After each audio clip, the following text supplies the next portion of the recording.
My strange colleague turned out to be a child predator, so I ruined his life. My colleague, and fellow 7th grade English teacher Mr. Phillips always seemed pretty weird to me. He was at every single student event, especially when these events were female-oriented. He wanted to coach the girls' basketball team, despite knowing nothing about basketball. Not only was he quite peculiar in school, his actions outside of the school were perhaps even stranger. When we first started working together, we went out to bars sometimes together as he was new to the area and I wanted to make him feel welcome.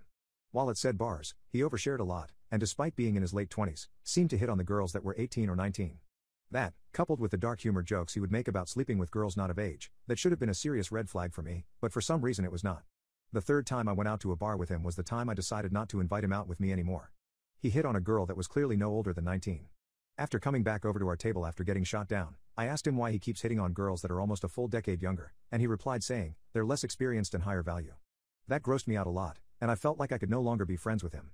Still, what he was doing was not illegal, at least not yet, and so I had no legal grounds to take action. Well, I had no legal grounds to take actions until a few months later, that is. I spent the next few months distancing myself from Mr. Phillips, but all the while keeping tabs on him and his behavior. I would do this by making small talk in the cafeteria, trying to catch him out with jokes, asking him about students and so on. Over time I had noticed that he was talking about a particular student a lot. This student was Kim. Kim was a bright 14-year-old girl in his English class, and whenever we would make small talk, he would mention how bright he thought she was, how great her assignment was, how he liked her new haircut. One of the times he was talking about her he mentioned something like wishing she was older, and I asked him what he meant by that. Clearly realizing he messed up, he responded, well, I wish she was older so I could teach her more advanced material, she is too advanced for this class. He clearly looked nervous, so I kept extra tabs on him. You see, I taught Kim in my maths class, and noticed a concerning pattern surfacing over the next few months. Kim kept coming into class looking duller and duller, more and more emotionally exhausted. For the first time ever, she failed a test. I asked to speak to her after class, and in truth I was more concerned about what was going on behind the scenes rather than the test itself. I began by asking her what had happened, how has she gone from a straight A student to failing tests in the span of a few months, and at first she shrugged. I told her I know this was not my place to ask, but I told her that I have seen her coming into class in worse shape constantly, and I asked her if everything was okay at home. She started crying then. I calmed her down and she asked me if she could reveal something to me and asked me to promise to keep it to myself. I promised. In truth, I was fearing the worst and in some odd twisted way I was prepared for it, so what she said did not surprise me at all. Mr. Phillips was messaging her explicitly after class in turn for straight A's in his class despite what she did. However, what she said next was not what I was expecting. She stated that she had informed her parents for it, but her parents stated that as long as she was getting good grades, they did not care for what she was going through, and any opportunity to have good grades she should take, even if that is exchanging in these texts with Mr. Phillips. She had told her parents 1 month ago, and nobody since, as she was convinced everyone would have the same reaction that her parents did. I was horrified at this the most. She then showed me the screenshots of her conversations with Mr. Phillips via IG and my face went pale. He forced her to send pics, he sent pics, dirty texts and so on. I asked her to send these to me and I would report it anonymously. And that's what I did. The investigation is now ongoing and Mr. Phillips is facing serious prison time as rumor has it they have also found kiddie adult films on his computer. Needless to say he has gotten fired, but has not been sentenced yet. Kim is also doing a lot better and I'm checking in with her semi-frequently after class. My strange colleague turned out to be a child predator, so I ruined his life. So it has been quite a while since I wrote that, but I just wanted to come on here and spread the good news. Well, good news for everyone except me. Phillips, that is. He has been sentenced to 12 years in prison total. Justice has been served to that sick and twisted man. As far as the school goes, it has been very affected, and the school is doing everything they can not to ruin its reputation and erase his name off any teaching record that the school has. One thing that has also happened in the school is that the mention of Mr. Phillips is now punishable by suspension, and any student caught asking about him or making jokes faces this. Now, I'm not one to enforce this rule, and my students know that I will not flee 9p out and react if someone says something about him, but I did warn them that not all teachers are going to be like this. As far as Kim is doing, I truly have no idea what is happening with her, which honestly kind of worries me. She transferred schools at the start of this school year and although I have her email, I'm very hesitant to reach out and ask her how she is doing. I know she has attended therapy for it and I'm scared that by asking about it I will reopen the traumatic memories for her when she is hopefully doing so well to move past it all. The most concerning thing about all of this, however, is how the school and the state are handling it. I have already mentioned the school deleting his records and banning jokes or comments about him. However, there has been no effort at all made to address the situation in any meaningful manner by the school administrators. It almost feels like this whole situation has been swept under the rug, and I know for a fact not a single member of the admin has reached out to any family of the students in Mr. Phillips' class to offer support of any kind. One thing that also concerns me is Kim's parents. Their previous reaction to the issue made me sick, and now that they know for a fact Kim told someone about what Mr. Phillips was doing, I fear for her well-being at their hands. I want to reach out, but I don't know if it is a food idea. My fiance cheated on me with my father. Me, 27 male, fiance 26 female, let's call her L. My father, 52 male, calling him B. My mother, 50 female, call her R. Like many who've had something like this happen, I never thought something like this would happen to me. But here we are. Elle and I met in her freshman year of college. We were both dormed in the same building where we eventually met. We later found out we lived 2 towns away from each other, so whenever we went home, I let her drive with me. It had only added like 20 minutes, so it was no big deal. After multiple trips and hanging out at school, we started to date. I have a close-knit family, as did she, so we told our families right away. I'd met hers plenty of times when dropping her off, but it was nothing more than an introduction and exchanging pleasantries. Both of our families accepted each other with open arms, and our relationship grew. I was a year ahead of her, so when I graduated, I went home where I was offered a good job with great pay. I visited her at school whenever I got the chance, and whenever she came home, we would make time for each other. After she graduated, she moved in with me as both of our jobs were in the city near where we grew up. Like me, she was offered a position at the company she works at now with great pay. After living together for about 3 years, I proposed, and we have been planning our wedding ever since. Now onto the part you're all reading for. Looking back, there were plenty of things I overlooked that I just wrote off thinking my father was just trying to welcome my ex into our family. Things like my father calling her all the time if I was around. They would just tell me they were talking about the upcoming family party or something along those lines. One time Elle was in the shower and her phone rang. I saw it was my dad, so I answered. When he realized it was me, he sounded both upset and surprised that I picked up. I then asked, "What's up?" He responded that he wanted to talk to Elle about my mother's birthday that was in a week, and after a minute, we ended the call. Even typing this out now, I feel like an idiot for not seeing it sooner. On the day I found out, it was like any other day. Elle had Thursdays off, so she made breakfast for the both of us. When I set out for work, she gave me a kiss and told me to have a great day. During my drive to work, I realized I'd forgotten some paperwork I would need for a meeting I had at 3 p.m. I shrugged it off and told myself I would just go home at lunch and get it. Elle texted me throughout the day talking about all the casual stuff. A couple talks about like, what do you want for dinner? I did the laundry. Do you want me to hang it up for you? Blah, blah, blah. I didn't think it was necessary to text her I was coming home for lunch, so when it came around, I just left work and went home. When I got home, I noticed a car that looked like my father's in our parking lot, but I didn't think anything of it and just parked and went into our building. When I opened the door, I was met with a scene out of a movie where a man comes home early and catches his spouse cheating. Such a cliche. There was a trail of clothes, both his and hers, leading to my bedroom, and the sound of faint moans echoed through my apartment. I stood at the door in utter shock. My brain was a mix of rage, sadness, and disgust.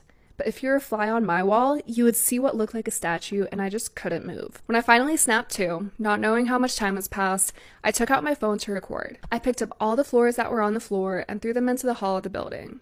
After I filmed the walk to my bedroom, the door was opened. I stood in the doorway filming for about a minute, then flipped on the lights. They both jumped at the sudden light and looked at me. And to my utter shock, it was my father in the bed with her. After the initial stun, my father noticed I was recording and started to panic, trying to find anything to cover himself and telling me to stop recording. He found a towel and wrapped it around himself and started to walk towards me. I told him if you don't want to get hurt, stop coming to me. He either didn't care or didn't hear me and reached for my phone. I hit him square on the jaw. His head bounced off the door and slumped to the ground. Elle shrieked. I aimed the camera at Elle and said, concerned about your fuck buddy, but nothing to say about your fiancé. My father woke up after about a minute nap, and I told him that I just needed to come pick up something for work, so I'm headed back now if either of you pieces of shit are here when I get back. I'll send this video to everyone you know. I ended the video, looked at my dad, who was still coming to, and said, you're dead to me. You're no longer my father, but you might want to go home and talk to mom because I'll be talking to her very soon. I sat in my car for a while until one of my bosses at work called to ask where I was. I told her I was on my way back right now. When I got to her office to hand her the paperwork, I must have looked awful because she started asking what was wrong with me. I told her it was nothing and that I'd be okay. I could see her scanning me up and down, and she noticed some blood on my collar, and stood up, rushed to me, and said, you're bleeding. I looked down and said it was my father's. She looked confused. So I pulled out my phone and showed her the video. She watched it in its entirety. She was introduced to Elle a few times, but never my father. She sat there in silence for a moment until it finally clicked that my fiancé was cheating on me. But not only was she cheating, it was my father. She was asking if there was anything she could do, suggesting I take some time off, but I told her I can't go back there right now, that I just need a minute and I'd be fine for the meeting. And I have another shirt in my office. The meeting went over fine. I put on a smile for everyone like nothing had happened. My boss came up to me after the meeting and asked how I could do that, but I just said I don't know and went to my office. Then I came home and I was alone for the first time in a very long time. My fiancé is cheating on me with my father. Part 2. After my last post, I decided to get the ball rolling on everything that needed to be done, like getting tested, finding a therapist, moving, and of course buying a new bed. I started by calling my doctor's office, telling them I need to get tested and to refer me to a therapist. I had my first appointment with a therapist 2 weeks ago, and we decided to continue once a week. I also got tested last week, but it'll be another week or so until I get the results, so cross your fingers for me. I got in touch with a real estate agent friend of mine, and he sent me a ton of listings. I decided on a refurbished cabin on the outskirts of my city. I finished moving 2 days ago. When I finished moving, I called Elle's parents, where they picked up. I told them I had moved out and Elle has still yet to pick up her things, and that the landlord will start showing the apartment in a few days, so someone better pick up her things before the landlord throws it out. That must have lit a fire under them, because the next day, my former landlord texted me thanking me for getting the apartment emptied out. No one knows where I live now other than the friend who set me up with this place, so I know Elle or my parents won't be dropping by. The only thing that sucks about this place is that I traded a 10-minute walk to work to a 45-minute drive. My phone has been blowing up with texts and calls from Elle, both my parents, and some of my friends, but I have no interest in talking to anyone other than my therapist. At work, I've been a ghost. I go in to get my work done and leave. On the rare occasion, I have to talk to someone, but I put on my fake smile and pretend everything is okay. My boss from my previous post has been trying to check in on me more, but I don't really tell her anything either. I just tell her I appreciate it, but I'll be okay. Truth is, I don't even know if I'll be okay. I get that time heals and all, but I feel like that's only relevant when you're dealing with one issue, not when you lose who you thought were the 3 closest people in your life all at once. A huge part of me died, and there's no chance of resuscitating it. The meetings with my therapist are going well, I suppose. I've never done therapy before, so I have no reference on what good therapy is. We do get along all right, and she really seems genuine in wanting to help. The first session was us getting to know each other and delving into what brings me to her. Nothing in depth, but me just telling her what happened in my own words. The second session, we went a bit deeper. She asked me about the relationship I had with my parents. I told her up until now it was great. We talked often and always communicated well when something was wrong, and that I grew up in a great home. But all that means nothing now. She asked why I cut my mother out of my life. I told her she said things to me that I wouldn't say to someone I despise, then told her there's no way she can come back from that. At the end of our last session, I gave her the link to my page on here so she can read more about how I feel and what's going on in my head. For now, I'm still miserable. I thought I'd be okay by now, not necessarily happy, but okay. I work, go to my appointments, and sit on my back deck, sipping on some bottom shelf whiskey and trying to enjoy this beautiful view. Am I in the wrong for deciding to quietly change my will without telling my wife? My 34 male wife, 32 female, and I just had our first baby today. We were in the delivery room, all was going well, and I was holding her hand trying my best to be supportive. She was in labor and experiencing irregular contractions that she said weren't painful yet. I told her how much I loved her and that she was doing great, but made sure not to talk too much either. All of a sudden, my wife tells me, "Please get out." I asked her what happened, and she says she just doesn't want me there right now. I stand there in surprise for several seconds, after which the midwife tells me to get out or she'll call security. I feel humiliated. Not only was I banned abruptly from watching my child's birth, but it was under the threat of force. Throughout our marriage, I've suspected my wife wouldn't be with me if it wasn't for my job and the family background. Her eyes don't light up when I come home from work.